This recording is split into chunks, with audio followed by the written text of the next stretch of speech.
मुंबई के पास एक जगह है कल्याण, आप सबने नाम ज़रूर सुना होगा, कल्याण डोंबिवली। तो इसी कल्याण तालुका में क्रीक है, यानी खाड़ी। तो इस क्रीक में एक और लोकेलिटी है जिसको कहते हैं राया खड़ावाली रोड। तो ये राया खड़ावाली रोड के साथ जो खाड़ी लगती है, उस खाड़ी में जून 2019 में एक अधजली लाश लोगों को नजर आती है। ये अधजली लाश जो है एक बोरी में बंद थी और समंदर के किनारे पड़ी हुई थी, खाड़ी में पड़ी हुई थी। लोगों ने जब इसे देखा तो वो समझ गए कि मामला मर्डर का है, क्योंकि नॉर्मल डेथ के मामले में खाड़ी के पास आधी जली हुई लाश के होने का तो सवाल ही नहीं उठता। तो फौरन लोगों ने पुलिस को फ़ोन किया। पुलिस की टीम मौके पर पहुंची और जैसा कि लोगों ने बताया था, पुलिस ने देखा कि एग्जैक्टली वही मामला है। एक पार्शियली बर्न्ड डेड बॉडी वहाँ पर पड़ी हुई है और वो एक बोरी में बंद है, जो जलने की वजह से थोड़ा एक्सपोज हो गई है, दिख रही है लाश। तो खैर, पुलिस ने इस लाश को कब्जे में लेने से पहले बहुत बारीकी से सीन ऑफ क्राइम का मुआयना किया और पुलिस को ये देखकर समझ में आया कि उस लाश को पास में ही कहीं जलाया गया है, थोड़ी दूर पर। और फिर हो सकता है कि जानवरों ने घसीट कर कुछ इधर ला दिया हो, या फिर जलाने के बाद थोड़ा खींच के इधर ला दिया हो कातिलों ने। तो प्लेस ऑफ ऑकरेंस भी वही था जहाँ पर डेड बॉडी जलाई गई थी और जहाँ से वो बॉडी रिकवर हो रही थी। पुलिस ने इन सारी चीज़ों को देखा और इस डेड बॉडी को रिकवर करके पोस्टमार्टम के लिए भिजवा दिया। उस आधी जली हुई लाश को देखने से ये लग रहा था कि जिसकी भी हत्या हुई है लड़की की, उसकी उम्र तकरीबन 25 से 30 साल के आसपास की रही होगी। और इसके अलावा उस बॉडी में और कोई आइडेंटिफिकेशन मार्क या कोई आई कार्ड ऐसा कुछ नहीं था। चेहरा भी जला हुआ था, जिससे उस लड़की की पहचान पता करना मुश्किल हो रहा था।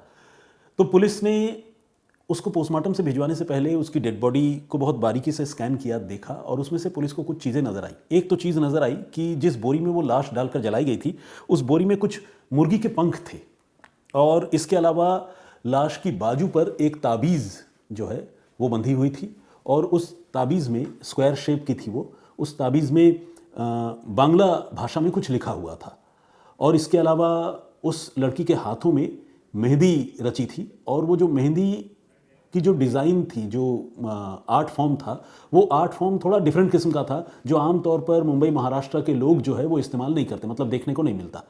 तो पुलिस ये को रिलेट करने की कोशिश करने लगी कि शायद इस लड़की का रिलेशन कहीं ना कहीं पश्चिम बंगाल से या बांग्लादेश से हो सकता है, जिसकी ये हत्या हुई है। लेकिन ये अपने आप में बहुत टफ टास्क था कि इतने दूर की एक लड़की, अगर उसकी हत्या यहाँ हुई और यहाँ पर उसकी बॉडी को डिस्पोज ऑफ किया गया, तो कैसे कनेक्शन जुड़ेगा। पुलिस के लिए ये अपने आप में एक बहुत ही मुश्किल काम था इस केस को सॉल्व करना, क्योंकि बिल्कुल ही ब्लाइंड मर्डर का मामला था। लड़की की पहचान जो है वो पता करना ही सबसे बड़ी चुनौती थी। बहरहाल, पुलिस ने वो डेड बॉडी रिकवर की और उसे पोस्टमार्टम के लिए भिजवा दिया। पोस्टमार्टम रिपोर्ट भी सामने आ गई जल्दी ही और ये पता चला कि लड़की की हत्या हुई है और जिस दिन ये बॉडी रिकवर हुई थी उसके जस्ट एक रोज़ पहले ये हत्या हुई थी, क्योंकि डेड बॉडी का जब पोस्टमार्टम होता है तो डॉक्टर या एक्सपर्ट्स ये बता देते हैं कि टेंटेटिव टाइम ऑफ डेथ क्या रहा होगा। तो उस हिसाब से एक रोज़ पहले हत्या हुई थी और लड़की की हत्या गला दबाकर की गई थी, यानी स्ट्रैंगुलेशन के मार्क गले में मौजूद थे और स्ट्रैंगुलेशन भी हाथों से नहीं बल्कि किसी कपड़े, गमछे या मफलर जैसी चीज़ से की गई थी। ये बात इन्वेस्टिगेशन में सामने आ गई, ये क्लियर हो गया। लेकिन अब इस लड़की की पहचान जो है वो अपने आप में एक टफ टास्क पुलिस के लिए थी और जब तक पहचान नहीं होती तब तक तफ्तीश आगे नहीं बढ़ती। तो पुलिस ने आसपास के पुलिस थानों में पता किया कि क्या इस एज ग्रुप की कोई लड़की गुमशुदा है, गायब है क्या, किसी के घर वालों ने कोई रिपोर्ट लिखवाई है क्या। लेकिन पुलिस को इस कोशिश में निराशा हाथ लगी। वहाँ कोई भी ऐसी लड़की की गुमशुदगी की रिपोर्ट किसी थाने में दर्ज नहीं थी और ख़ासकर अगर एक रोज़ पहले हत्या हुई तो जाहिर है घर वाले अगर गुमशुदगी की रिपोर्ट लिखाएंगे भी तो बहुत सारे मामलों में ऐसा होता है कि लोग थोड़ा इंतज़ार कर लेते हैं, हफ्ते 10 दिन देख लें, ऐसा सोचते हैं। तो इस मामले में तो कोई एफआईआर दर्ज नहीं हुई थी, तो इसीलिए आइडेंटिफिकेशन उस लड़की की और मुश्किल हो गई। लेकिन जैसा कि मैंने आपको बताया कि ताबीज़ में बंगला लिखा हुआ था, हिना का जो आर्ट फॉर्म था वो लोकल नहीं था, उसे भी देखने से लगता था कि शायद इस आर्ट फॉर्म या इस डिज़ाइन का कनेक्शन बंगाल से होगा, क्योंकि हर जगह के आर्ट फॉर्म की कुछ खूबियाँ होती हैं ना, हर जगह की कलाकारी की कुछ बारीकियाँ होती हैं। तो और इसके अलावा जैसा मैंने आपको बताया कि वो जो लड़की है, जिस बोरी में डेड बॉडी मिली, उस बोरी के अंदर मुर्गी के पंख थे। तो ये भी एक साइन था कि भाई कुछ ना कुछ कनेक्शन हो सकता है कि किसी मुर्गी विक्रेता से हो या किसी कसाई खाने से कोई रिलेशन हो, कसाईयों के घर में रहने वाली या काम करने वाली कोई लड़की हो, ऐसा जो है वो पुलिस को लगने लगा।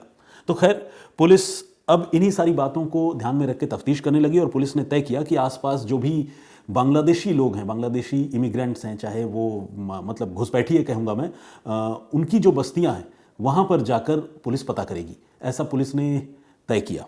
और पुलिस पास में पहुंची एक बांग्लादेशियों की बस्ती में, जिस बस्ती का नाम है टिटवाला। टिटवाला के पास एक गांव भी है, उस गांव का नाम है बेनाली। तो इस गांव में बहुत सारे बांग्लादेशी लोगों की आबादी है। तो पुलिस जब यहाँ पहुंची तो पुलिस ने उस डेड बॉडी की तस्वीरें दिखाकर लोगों से पूछताछ करने की शुरुआत की। उस इलाके में पुलिस के जो मुखबिर थे उनके बारे में पुलिस ने पूछताछ, उनको पुलिस ने इसके बारे में बताया और उनके ज़रिए पुलिस ने पता करने की शुरुआत की। तो पुलिस को बहुत ज़्यादा जानकारी इस लड़की के बारे में तो नहीं मिली, लेकिन पुलिस को एक ऐसे आदमी के बारे में पता चला जो चिकन शॉप चलाता था, लेकिन वो आदमी फ़िलहाल कुछ दिनों से गायब था। पुलिस ने इस आदमी के बारे में पता किया कि भाई वो आदमी कौन है। तो पूछने पर पता चला कि उस आदमी का नाम है जाने आलम शेख और वो मूल रूप से बांग्लादेश का ही रहने वाला था। पुलिस को जब ये जानकारी मिली कि एक चिकन शॉप ओनर अचानक गायब हो गया है, जाने आलम शेख, तो पुलिस का शक जो है वो जाने आलम शेख पर गहरा गया। लड़की की पहचान अभी तक क्लियर नहीं हुई है, लेकिन पुलिस को लग रहा था कि शायद लड़की के कत्ल से इस जाने आलम शेख का कोई ना कोई कनेक्शन हो। अब पुलिस जाने आलम शेख को ढूंढने लगी, लेकिन उसके बारे में कोई जानकारी पुलिस को नहीं मिल पा रही थी कि वो इस वक्त कहाँ पर है। उसका मोबाइल फ़ोन भी जो है वो स्विच ऑफ था।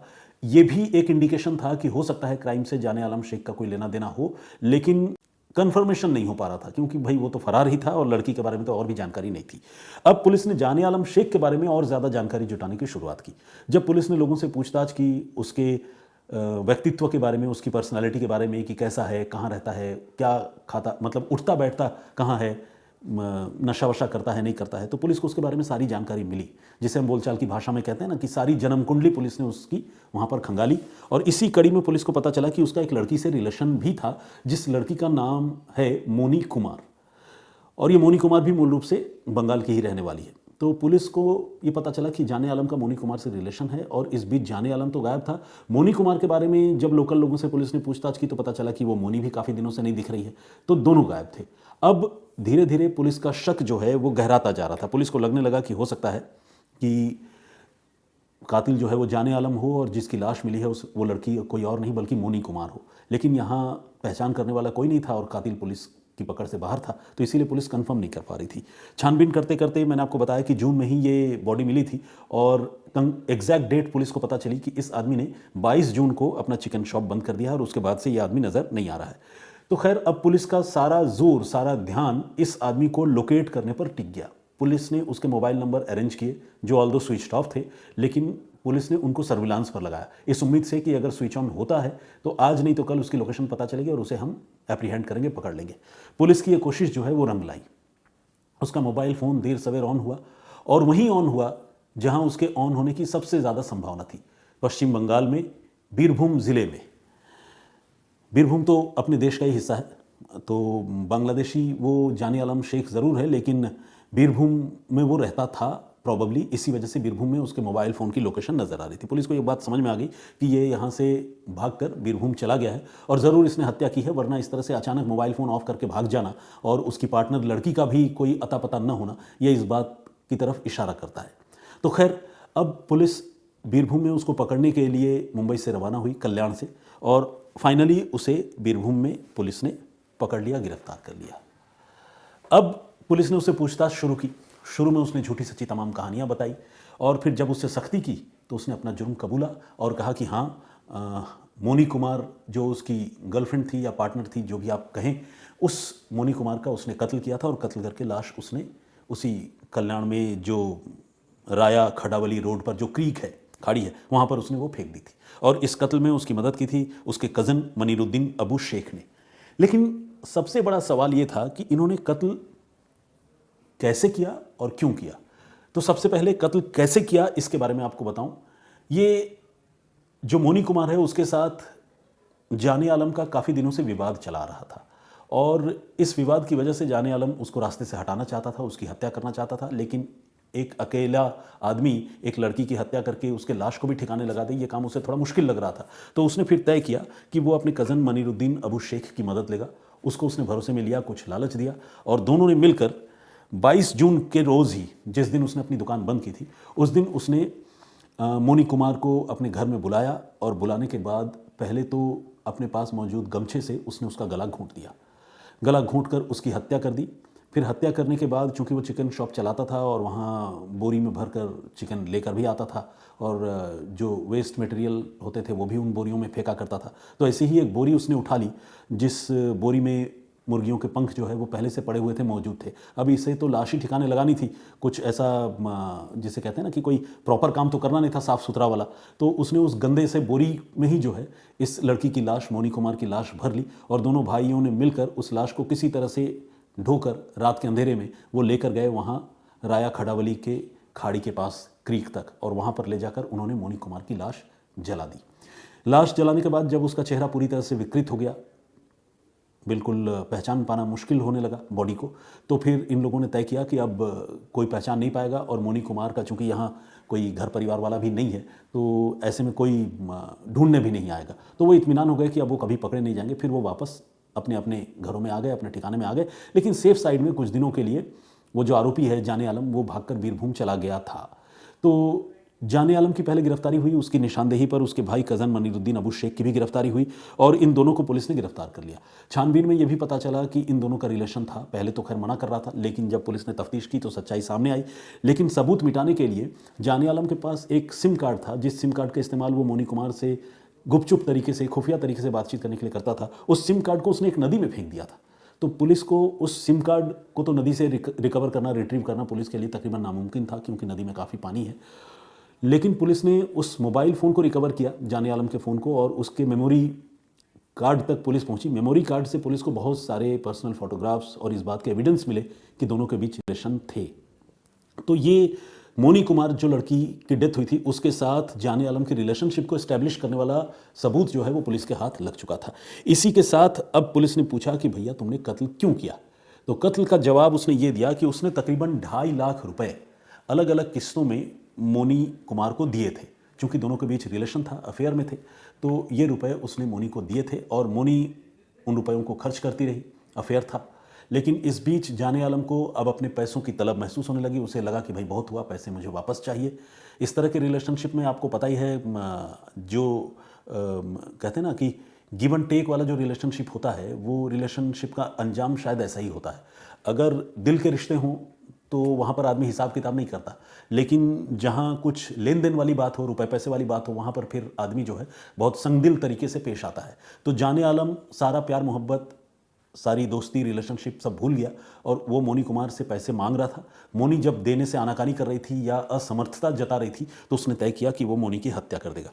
इसके बाद उसने मोनी की हत्या की और हत्या करके वो डेड बॉडी डिस्पोज ऑफ करके फरार हो गया। लेकिन जैसा कि मैंने आपको बताया कि लाख कोशिश उसने कर ली, लेकिन 3 ऐसी मामूली छोटी छोटी चीज़ें उस लाश के साथ पुलिस को मिली जिसने इस केस को सुलझाने में मदद की। एक तो मुर्गियों के पंख, वो भी यकीनन मरे हुए मुर्गियों के पंख ही होंगे, तो उन मुर्गियों के पंख से एक ताबीज़ जिसमें बांग्ला अक्षर लिखे हुए थे उससे, और साथ ही हाथ में जो मेहंदी के या हिना की जो डिज़ाइन बनी हुई थी, उन चीज़ों से पुलिस ने उस लड़की के बारे में जानकारी जुटाई। बेशक लड़की की पहचान तो कातिल के पकड़ में आने के बाद हुई, लेकिन इतना ज़रूर पता चल चुका था कि लड़की का कनेक्शन किसी कसाई से, कसाई खाने से, मुर्गियों का कारोबार करने वाले आदमी से रहा होगा, या कोई ऐसा आदमी ज़रूर होगा जो इस मर्डर में इन्वॉल्व होगा। एक तो ये बात क्लियर हो गई, और दूसरा ये बात क्लियर हो गई कि लड़की जो है वो बांग्ला जानती है या बांग्लादेशी है। इसने पुलिस को एक लीड ये भी दी कि पुलिस जो है तफ्तीश की शुरुआत जो है उन बस्तियों से करे जहाँ पर उस इलाके में बांग्लादेशियों की आबादी है। तो heads off to Kalyan police, जिन्होंने इतने मेटिकुलस तरीके से और इतने ब्रेनी या शार्प तरीके से इस मामले को इन्वेस्टिगेट किया। तो जाहिर है अच्छी इन्वेस्टिगेशन की स्टोरी थी, तभी मैं आप लोगों के सामने इस स्टोरी को लेकर भी आया। तो इस स्टोरी पर आपकी क्या राय है, क्या आप सोचते हैं, प्लीज़ हमें कमेंट करके ज़रूर बताइएगा।